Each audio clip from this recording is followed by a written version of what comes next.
ಮೇಷರಾಶಿ ಮತ್ತು ಮೇಷಲಗ್ನದವರಿಗೆ ಹೊಸ ವರ್ಷದ ಆರ್ಥಿಕ ಶುಭಾಶಯಗಳು. ಆ ದೇವರು ನಿಮಗೆ ಸಕಲ ಸಂಪತ್ತು, ಐಶ್ವರ್ಯ, ಆರೋಗ್ಯಗಳನ್ನ ಕೊಟ್ಟು ಕಾಪಾಡಲಿ ಅಂತ ಹೇಳ್ತಾ ಬನ್ನಿ 2025ರ ನಿಮ್ಮ ವರ್ಷ ಭವಿಷ್ಯವನ್ನು ನೋಡೋಣ.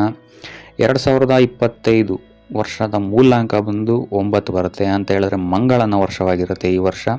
ಸೊ ಮಂಗಳ ಗ್ರಹದ ಪ್ರಭಾವ ನಿಮ್ಮ ರಾಶಿಯ ಮೇಲೆ ಈ ವರ್ಷ ಅತಿ ಹೆಚ್ಚು ಬೀರುತ್ತೆ ಅಂತಲೇ ಹೇಳ್ಬೋದು. ಸೊ ಇದರ ಪ್ರಭಾವವಾಗಿ ನಿಮಗಿಲ್ಲಿ ಈ ವರ್ಷ ನೀವು ಆರೋಗ್ಯದ ಬಗ್ಗೆ ಹೆಚ್ಚು ಗಮನವನ್ನು ವಹಿಸ್ತೀರ ಅಂತಲೇ ಹೇಳ್ಬೋದು. ವ್ಯಾಯಾಮ, ಯೋಗಗಳಲ್ಲಿ ನಿಮ್ಮ ಆಸಕ್ತಿ ಮತ್ತು ಗಮನ ಹೆಚ್ಚಾಗುತ್ತೆ.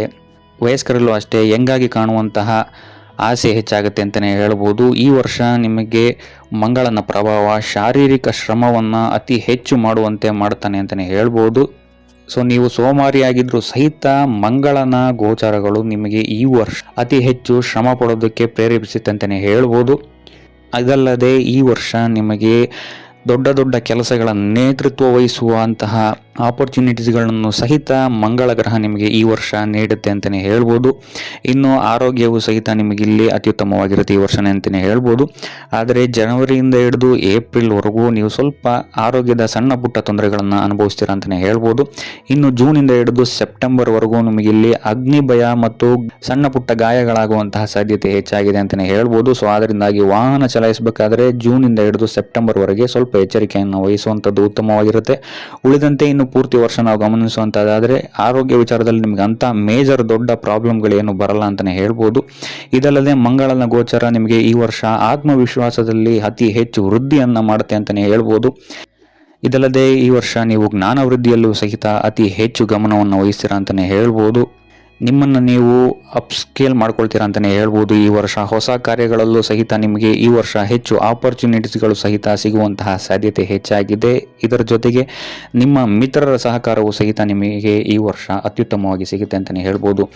ಇನ್ನು ಧನದ ವಿಚಾರಕ್ಕೆ ಬರುವಂಥದ್ದಾದರೆ ಗುರು 2ನೇ ಮನೆಯಲ್ಲಿ ಫೆಬ್ರವರಿ 4ನೇ ತನಕ ಇರೋದ್ರಿಂದ ಅದರ ನಂತರವೂ ಸಹಿತ ನಿಮಗೆ ಇಲ್ಲಿ ಗುರುವಿನ ಗೋಚಾರ ನಿಮಗೆ ಉತ್ತಮವಾದಂತಹ ಫಲವನ್ನು ಕೊಡುತ್ತೆ ಅಂತಲೇ ಹೇಳ್ಬೋದು.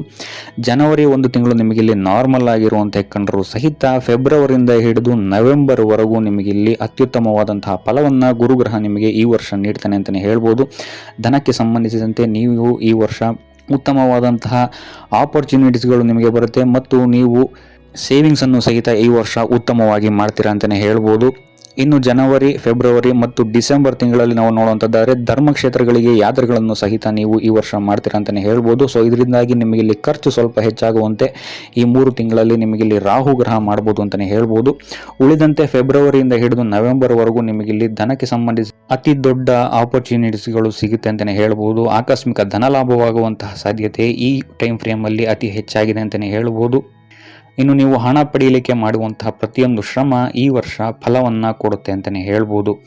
ಇನ್ನು ಕುಟುಂಬ ವಿಚಾರಕ್ಕೆ ಬರುವಂಥದ್ದಾದರೆ ಜನವರಿ ಮತ್ತು ಫೆಬ್ರವರಿ ತಿಂಗಳು ನಿಮಗೆ ಯಾವುದೇ ರೀತಿಯಾದಂತಹ ಪರಿವರ್ತನೆಗಳು ಕಾಣಲ್ಲ ಅಂತಲೇ ಹೇಳ್ಬೋದು. ನಾರ್ಮಲ್ ಆಗಿರುತ್ತೆ ಅಂತಲೇ ಹೇಳ್ಬೋದು. ತದನಂತರ ಮಾರ್ಚಿಂದ ಹಿಡಿದು ನವೆಂಬರ್ವರೆಗೂ ನಿಮಗೆ ಇಲ್ಲಿ ಲಕ್ಷ್ಮೀನಾರಾಯಣ ಯೋಗ ಕಾಣೋದ್ರಿಂದಾಗಿ ಇಲ್ಲಿ ನಿಮಗೆ ಭೂಮಿ, ಭವನ, ವಾಹನಕ್ಕೆ ಸಂಬಂಧಿಸಿದಂತೆ ಈ ವರ್ಷ ಅತ್ಯುತ್ತಮವಾದಂತಹ ಫಲಗಳನ್ನು ಸಿಗುತ್ತೆ ಅಂತಲೇ ಹೇಳ್ಬೋದು. ಹೊಸ ವಾಹನ ಕೊಳ್ಳುವಂತಹ ಯೋಗವು ಸಹಿತ ಈ ವರ್ಷ ಹೆಚ್ಚಾಗಿದೆ ಅಂತಲೇ ಹೇಳ್ಬೋದು. ಇದಲ್ಲದೆ ಮಂಗಳ ಕಾರ್ಯಗಳು ಸಹಿತ ನಿಮಗಿಲ್ಲಿ ಮಾರ್ಚಿಂದ ಹಿಡಿದು ನವೆಂಬರ್ವರೆಗೆ ಅತ್ಯುತ್ತಮವಾದಂತಹ ಕಾಲವಾಗಿರುತ್ತೆ. ಇನ್ನು ಇದಲ್ಲದೆ ಸಂತಾನ ಯೋಗವು ಸಹಿತ ನಿಮಗೆ ಈ ವರ್ಷ ಅತ್ಯುತ್ತಮವಾಗಿದೆ ಅಂತಲೇ ಹೇಳ್ಬೋದು. ಇನ್ನು ಇದಲ್ಲದೆ ಕುಟುಂಬ ಸದಸ್ಯರಿಗೆ ಸಮ್ಮಾನಗಳು ಈ ವರ್ಷ ಹೆಚ್ಚಾಗಿ ಸಿಗುತ್ತೆ ಅಂತಲೇ ಹೇಳ್ಬೋದು. ಇನ್ನು ವಿದ್ಯಾರ್ಥಿಗಳೇನಾದ್ರು ಇದ್ದೀರಾ ಅಂತ ಹೇಳಿದ್ರೆ ನಿಮಗೆ ಈ ವರ್ಷ ಸರ್ಕಾರಿ ಕೆಲಸಕ್ಕೆ ಸಂಬಂಧಿಸಿದಂತೆ ನಿಮಗೆ ಇಲ್ಲಿ ಪ್ರೋಗ್ರೆಸ್ ಅತ್ಯುತ್ತಮವಾಗಿರುತ್ತೆ ಅಂತಲೇ ಹೇಳ್ಬೋದು. ಇದಲ್ಲದೆ ವಿದೇಶಕ್ಕೆ ಸಂಬಂಧಿಸಿದಂತೆ ನೀವೇನಾದ್ರು ಎಜುಕೇಷನ್ ಮಾಡಬೇಕು ಅಂತ ಇದ್ರೂ ಸಹಿತ ನಿಮಗೆ ಇಲ್ಲಿ ಉತ್ತಮವಾದಂತಹ ಪಾಸಿಟಿವ್ ರಿಸಲ್ಟ್ಸ್ಗಳು ಈ ವರ್ಷ ಸಿಗುತ್ತೆ ಅಂತಲೇ ಹೇಳ್ಬೋದು. ಇನ್ನು ನೀವೇನಾದರೂ ಸಿಂಗಲ್ ಆಗಿದ್ದೀರಾ ಅಂತ ಹೇಳಿದ್ರೆ ನಿಮಗೆ ಇಲ್ಲಿ ಫೆಬ್ರವರಿಯಿಂದ ಹಿಡಿದು ಡಿಸೆಂಬರ್ವರೆಗೂ ನಿಮಗಿಲ್ಲಿ ವಿವಾಹ ಯೋಗವು ಅತ್ಯುತ್ತಮವಾಗಿದೆ ಅಂತಲೇ ಹೇಳ್ಬೋದು. ಉತ್ತಮವಾದಂತಹ ಪಾರ್ಟ್ನರ್ ನಿಮಗೆ ಈ ವರ್ಷ ಸಿಗ್ತಾನೆ ಅಂತಲೇ ಹೇಳ್ಬೋದು. ಇದಲ್ಲದೆ ಬಿಸ್ನೆಸ್ಸಲ್ಲಿರುವವರೆಗೂ ಸಹಿತ ಈ ವರ್ಷ ಉತ್ತಮವಾದಂತಹ ಪಾರ್ಟ್ನರ್ಸ್ಗಳು ಸಿಗುತ್ತಾರೆ ಅಂತಲೇ ಹೇಳ್ಬೋದು. ಸೊ ಇದರಿಂದಾಗಿ ಇಲ್ಲಿ ನಿಮಗೆ ಕರಿಯರ್ಗೆ ಸಂಬಂಧಿಸಿದಂತೆ ಉತ್ತಮವಾದಂತಹ ಲಾಭವನ್ನು ಸಹಿತ ನಿಮಗೆ ಇಲ್ಲಿ ಪಾರ್ಟ್ನರ್ಸ್ಗಳು ತಂದು ಕೊಡ್ತಾರೆ ಅಂತಲೇ ಹೇಳ್ಬೋದು.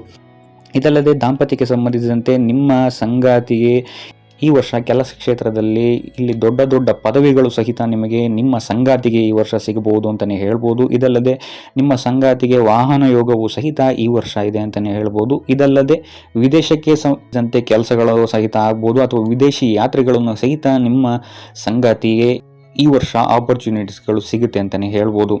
ಇನ್ನು ವ್ಯಾಪಾರ ಕ್ಷೇತ್ರಕ್ಕೆ ಸಂಬಂಧಿಸಿದಂತೆ ಈ ವರ್ಷ ಶನಿಯ ಗೋಚಾರ ನಿಮಗೆ ಇಲ್ಲಿ ಡಬಲ್ ಇನ್ಕಮನ್ನು ತಂದುಕೊಡುತ್ತೆ ಅಂತಲೇ ಹೇಳ್ಬೋದು. ಇದಲ್ಲದೆ ಉತ್ತಮವಾದಂತಹ ಆಫರ್ಸ್ಗಳನ್ನು ಸಹಿತ ನಿಮಗಿಲ್ಲಿ ವ್ಯಾಪಾರಕ್ಕೆ ಸಂಬಂಧಿಸಿದಂತೆ ಶನಿ ಗ್ರಹ ಈ ವರ್ಷ ನಿಮಗೆ ನೀಡ್ತಾನೆ ಅಂತಲೇ ಹೇಳ್ಬೋದು. ಇದಲ್ಲದೆ ವಿದೇಶದಿಂದಲೂ ಸಹಿತ ನಿಮಗಿಲ್ಲಿ ಉತ್ತಮವಾದಂತಹ ಆಪರ್ಚುನಿಟೀಸ್ಗಳು ಒದಗಿ ಬರುತ್ತೆ ಅಂತಲೇ ಹೇಳ್ಬೋದು. ಸೊ ಬೇರೆ ಕಡೆಗೆ ಶಿಫ್ಟ್ ಆಗುವಂತಹ ಸಾಧ್ಯತೆಯು ಸಹಿತ ನಿಮಗಿಲ್ಲಿ ಬರುತ್ತೆ ಅಂತಲೇ ಹೇಳ್ಬೋದು. ಅಥವಾ ಫಾರಿನ್ನಿಂದ ಆಫರ್ಸ್ಗಳು ಸಹಿತ ನಿಮಗಿಲ್ಲಿ ವ್ಯಾಪಾರ ಮತ್ತು ಕರಿಯರ್ಗೆ ಸಂಬಂಧಿಸಿದಂತೆ ನಿಮಗಿಲ್ಲಿ ಸಿಗುತ್ತೆ ಅಂತಲೇ ಹೇಳ್ಬೋದು. ಸೊ ಈ ಥರ ಯಾವ್ದಾದ್ರು ಆಫರ್ಸ್ಗಳು ಬಂದಾಗ ಇದನ್ನು ಬಿಡದೇ ಇರುವಂಥದ್ದು ಉತ್ತಮವಾಗಿರುತ್ತೆ. ಯಾಕಂತ ಹೇಳಿದ್ರೆ ಇದು ನಿಮಗೆ ಇನ್ನೊಂದು ಲೆವೆಲ್ಗೆ ಕರ್ಕೊಂಡು ಹೋಗುತ್ತೆ ಅಂತಲೇ ಹೇಳ್ಬೋದು. ಇದಲ್ಲದೆ ಹೊಸ ಹೊಸ ಆದಾಯ ಮೂಲಗಳು ಸಹಿತ ನಿಮಗೆ ಈ ವರ್ಷ ಉತ್ತಮವಾಗಿ ಸಿಗುತ್ತೆ ಅಂತಲೇ ಹೇಳ್ಬೋದು. ಇನ್ನು ಫೆಬ್ರವರಿಯಿಂದ ಹಿಡಿದು ನವೆಂಬರ್ವರೆಗೆ ನಿಮಗಿಲ್ಲಿ ಪದೋನ್ನತಿಯಾಗುವಂತಹ ಸಾಧ್ಯತೆ ಹೆಚ್ಚಾಗಿದೆ, ಧನಲಾಭವಾಗುವಂತಹ ಸಾಧ್ಯತೆ ಹೆಚ್ಚಾಗಿದೆ, ಸ್ಯಾಲ್ರಿ ಹೈಕ್ಸ್ಗಳು, ಪ್ರಮೋಷನ್ಸ್ಗಳಾಗುವಂತಹ ಸಾಧ್ಯತೆ ಹೆಚ್ಚಾಗಿದೆ ಅಂತಲೇ ಹೇಳ್ಬೋದು.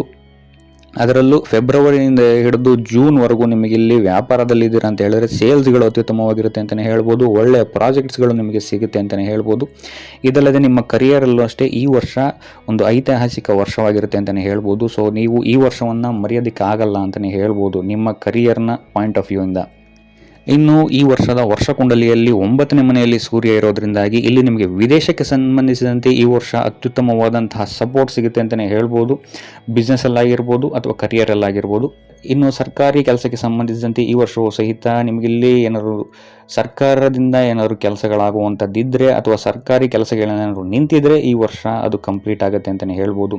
ಇನ್ನು ನೀವೇನಾದರೂ ವಿಜ್ಞಾನಿಗಳಾಗಿದ್ದರೆ, ಇಂಜಿನಿಯರ್ಗಳಾಗಿದ್ದರೆ, ಟೆಕ್ನಿಷಿಯನ್ಸ್ಗಳಾಗಿದ್ದರೆ, ರಾಜನೀತಿಯಲ್ಲಿ ಏನಾದರೂ ಇದ್ದೀರಾ ಅಂತ ಹೇಳಿದ್ರೆ, ಕಾಂಟ್ರಾಕ್ಟ್ ಬೇಸಿಸ್ ಮೇಲೆ ಏನಾದ್ರು ವರ್ಕ್ ಮಾಡ್ತಾ ಇದ್ದೀರಾ ಅಂತ ಹೇಳಿದ್ರೆ ಈ ವರ್ಷ ನಿಮಗೆ ಗೋಲ್ಡನ್ ಇಯರ್ ಆಗಿರುತ್ತೆ ಅಂತಲೇ ಹೇಳ್ಬೋದು. ಇನ್ನು ರಾಹುವಿನ ಗೋಚರವನ್ನು ನಾವು ನೋಡುವಂಥದ್ದಾದರೆ 12ನೇ ಮನೆಯಲ್ಲಿರುವಂತಹ ರಾಹು ನಿಮಗಿಲ್ಲಿ ಜನವರಿ, ಫೆಬ್ರವರಿ ಮತ್ತು ಡಿಸೆಂಬರ್ ಈ 3 ತಿಂಗಳು ನೀವು ಒಂದು ಸ್ವಲ್ಪ ಹುಷಾರಾಗಿರಬೇಕಾಗುತ್ತೆ. ಯಾಕಂದರೆ ಹೆಚ್ಚು ಜನಜಂಗುಳಿಯ ಪ್ರದೇಶದಲ್ಲಿ ಹೋದಾಗ ಸ್ವಲ್ಪ ನಿಮ್ಮ ವಸ್ತುಗಳು ಕಳುವಾಗುವಂತಹ ಸಾಧ್ಯತೆ ಹೆಚ್ಚಾಗಿದೆ ಅಂತಲೇ ಹೇಳ್ಬೋದು. ಇದಲ್ಲದೆ ಈ 3 ತಿಂಗಳಲ್ಲಿ ಹೆಚ್ಚು ಹಾನಿಗಳನ್ನು ಸಹಿತ ರಾಹು ಗ್ರಹ ಇಲ್ಲಿ ಮಾಡ್ತಾನೆ ಅಂತಲೇ ಹೇಳ್ಬೋದು. ಯಾಕಂತ ಹೇಳಿದ್ರೆ ರಾಹು 12ನೇ ಮನೆಯಲ್ಲಿ ಇರೋದ್ರಿಂದಾಗಿ ಇಲ್ಲಿ ನಿಮಗೆ ಖರ್ಚುಗಳು ಹೆಚ್ಚಾಗುತ್ತೆ ಅಂತಲೇ ಹೇಳ್ಬೋದು. ಸೊ ಅದರಿಂದಾಗಿ ಸ್ವಲ್ಪ ಗಮನ ವಹಿಸುವಂಥದ್ದು ಉತ್ತಮವಾಗಿರುತ್ತೆ. ಇನ್ನು ಟೋಟಲ್ ಆಗಿ ಹೇಳ್ಬೇಕಂತ ಹೇಳಿದ್ರೆ 2025 ನಿಮಗೆ ಅತ್ಯುತ್ತಮವಾಗಿರುವಂತಹ ವರ್ಷವಾಗಿರುತ್ತೆ ಅಂತಲೇ ಹೇಳ್ಬೋದು. ಸೊ ಇದಾಗಿತ್ತು ಮೇಷರಾಶಿಯವರ 2025 ವರ್ಷ ಭವಿಷ್ಯ.